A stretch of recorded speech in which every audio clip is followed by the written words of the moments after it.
Polis dusun di zaman Company British.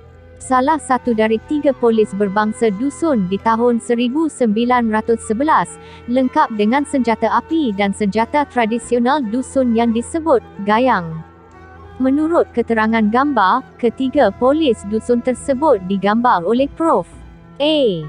Rubawa di melamam Sipitang, kemungkinan ketika mereka sedang bertugas di situ.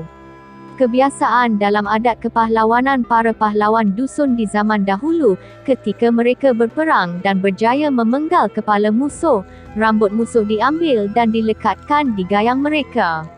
Tidak tahu berapa sudah kepala yang dia tibas and payus ni, sebab baik sudah rambut manusia digayang dia muka menyeringai.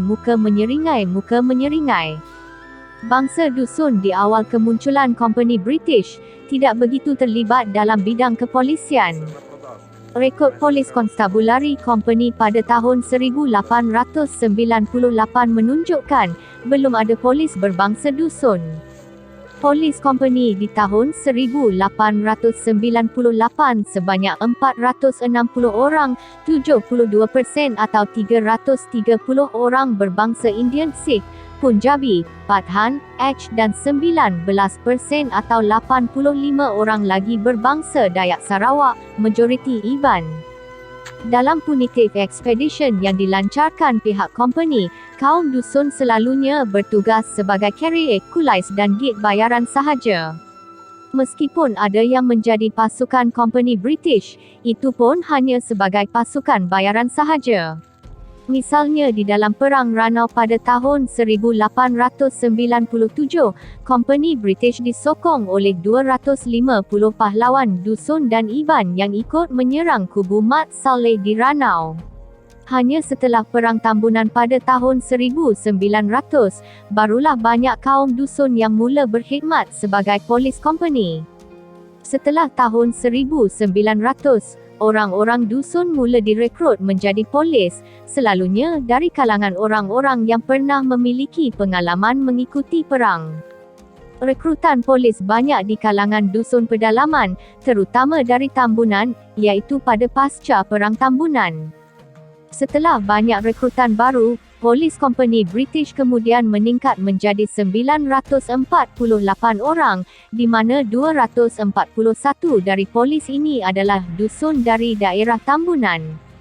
Dengan jumlah 241 orang, belum termasuk polis dusun dari daerah lain, dusun kemudian boleh dikatakan menjadi tulang belakang kepada pasukan polis company. Menurut satu akhbar British, Chief Inspector Basinau dari kampung Noodu Tambunan merupakan pelopor kepada bidang kepolisian di kalangan kaum dusun dan murut. Ini kerana, setelah beliau, semakin banyak kaum dusun dan murut yang mula menyertai polis company. Dusun di daerah Tambunan juga boleh dikatakan pelopor bidang kepolisian di kalangan bangsa dusun di Sabah, kerana dusun yang diterima masuk dalam polis company di awal tahun 1900, majoritinya dari daerah Tambunan. Ini mengingatkan kepada admin cerita arwah Datuk mengenai bapa kepada ibunya, yang juga berprofesi dalam bidang kepolisian di zaman Company British. Di tahun 1942, beliau pernah menyertai pergerakan bawah tanah di Sandakan untuk menentang Jepun. Beliau dan Sarjan Korom pernah menyusup masuk ke Pulau Berhala Sandakan untuk menyelamatkan para pegawai British. Seorang polis dusun yang nama mereka dipahat sebagai antara 8 hero Sandakan yang terlibat dalam pergerakan bawah tanah menentang Jepun adalah Sarjan Abin, seorang polis dusun dari Ranau.